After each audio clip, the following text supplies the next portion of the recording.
Championships and 27 Grand Prix. He's even had a song written about him by one of the Beatles.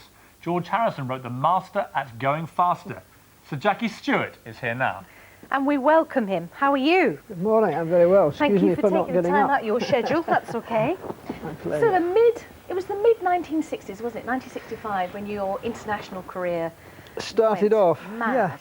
Yeah. Mid-60s I got into Formula One, and it takes you a wee while. I managed to win a race in the first year, but then it takes you a wee while to get up to... But worrying your mother frantically. Well, mothers are always worried. My mother objected completely to me being a racing driver. She told the whole family that my brother, having been a racing driver, was more than enough. I was never to do it. But I was much younger, my brother, 8 years younger. So by the time I started, my mother simply didn't want it to happen. So I raced under a nom de plume, A.N. other, so that she would never know. And she never recognised it throughout my entire career. No. I mean, it comes through in this DVD that my son's created, but she refused to recognise I was a racing driver, no matter what I won or it was a game. What did she think you were doing?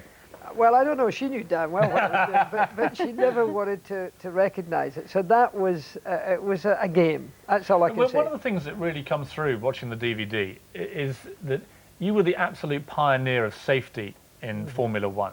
And it was interesting, at the time you were really criticised for it because people liked the danger, they liked the thrills and spills as they called it. But of course, you yourself as a driver had to see quite a few drivers die on the circuit. Yeah.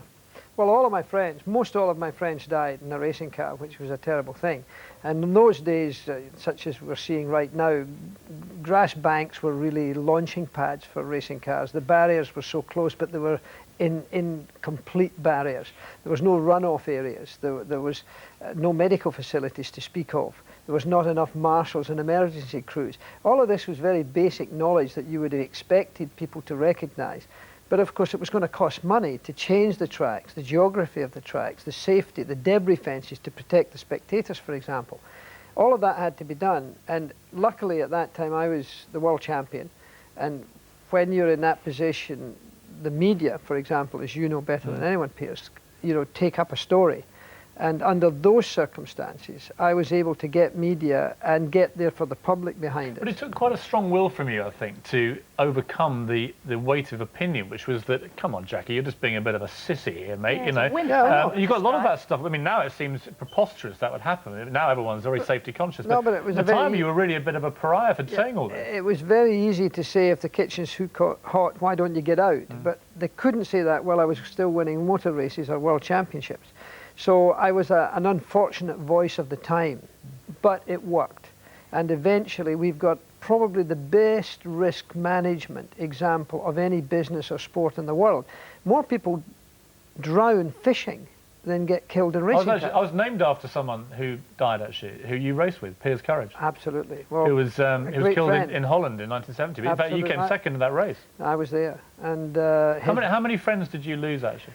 Helen and I one night sat and counted up between friends and associates 57 people. 57. Who we knew well enough to call friends, not deep friends, but I lost certainly Jim Clark and Piers Courage and Jochen Rindt and Bruce McLaren and Francois Sever, these drivers, and there'll be others that I haven't mentioned, but there's 5 of the best people I ever knew in my life.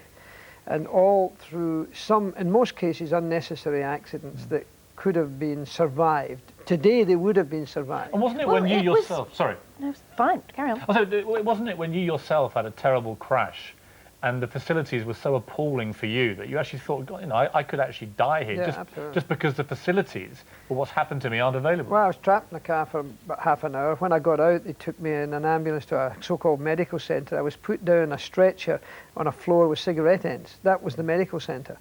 And then the ambulance got lost going to the hospital because the police motorcycle escort lost the ambulance, and the ambulance didn't know how to get to Liège in Belgium. I mean, all these things mounted up, and then I suddenly realised we had to do something. And that's what it takes under any circumstances. People get off with it for a length of time, and there's no awareness to it. Suddenly you bring awareness to it, and suddenly it's a good idea. You see, in those days, the glamour was just starting, wasn't it? It was a very glamorous idea. You were these men battling your machines around the track. There were gorgeous women. I never not as saw much any of money. that. Yeah, well, So not as much concentrated. money as there is now, of course. And now it is a much safer sport when you see some of those cars have tremendous accidents. Ralph Schumacher's earlier this season was horrendous. And yet, I'm sorry to interrupt you, and yet Sterling Moss is somebody who's saying it's too soft now. It's not dangerous enough. We must have that element of danger back. I think Sterling has a point on the basis that now, just this weekend, Michael Schumacher made a mistake and had a giant accident that would in my day have taken my life. Now we wouldn't want that to happen, so we're right to have safety. There are, however, more errors made today that are just overlooked because there's runoff areas, there's gravel traps to slow the cars down, there's tyre walls that are deformable structures that help a driver to walk away unhurt. These are all very positive. But Sterling, I think, is saying that when he drove, and he's right, you couldn't make those same mistakes. You just never made them. The number of times I went off the road personally in Formula One racing, I could probably count in one hand.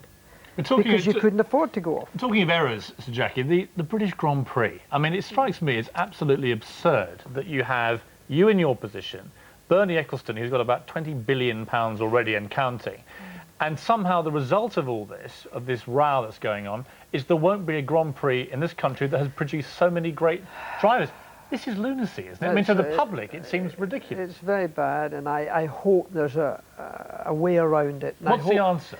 It's economic, basically, and we're still in discussions as I speak.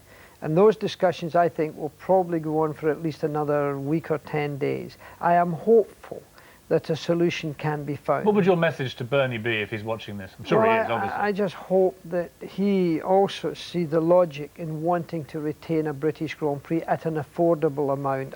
This British government will not give the support that many of the governments around the world provide because they don't want taxpayers' money going in any one direction to Bernie's pocket or anybody else's. We need it supported because the Grand Prix has to remain in this country for all sorts of reasons. If it did come back, I mean, I've only seen one Grand Prix at Monaco when I thought Schumacher in the rain was one of the most extraordinary things I'd ever seen. He was almost aquaplaning. Oh, he would be. Is he the greatest driver there's ever been now, do you think? He's certainly been the greatest of his time, that's today. But if you look back to whether it was Fangio or way before Nuvolari and Caracciola, and then Fangio, and then maybe Sterling Moss, and then Jim Clark, maybe myself, Nicky Lauda, so Jackie Stewart, I think, would be so my forth. vote. All of these drivers were the best of their time, Piers. What you've got to do is you can't compare their time with another time because the technology is different, the era is different. All you can do is be the best. Brilliant. I watched this last night. It's a brilliant. For any fan of yours, as I've been a long time, it's fascinating stuff. I think the Flying Scot, your peak. Yeah, it's more than a racing driver's story. I think it's about a man, and it's about his life and his family and all the other things. And your wife, of course, who was there from the very start. Terrific. Saw all these people die and had to watch you get in the car. Helen didn't marry a racing driver. We married before I became a racing driver. We've been married now 42 years. But she sadly had to go through a lot of the cases of packing suitcases of people who died that very day, which is never a nice thing to. So Jackie, it's a great DVD. Thank you very much. Well, thank you for showing it. Thank you very much.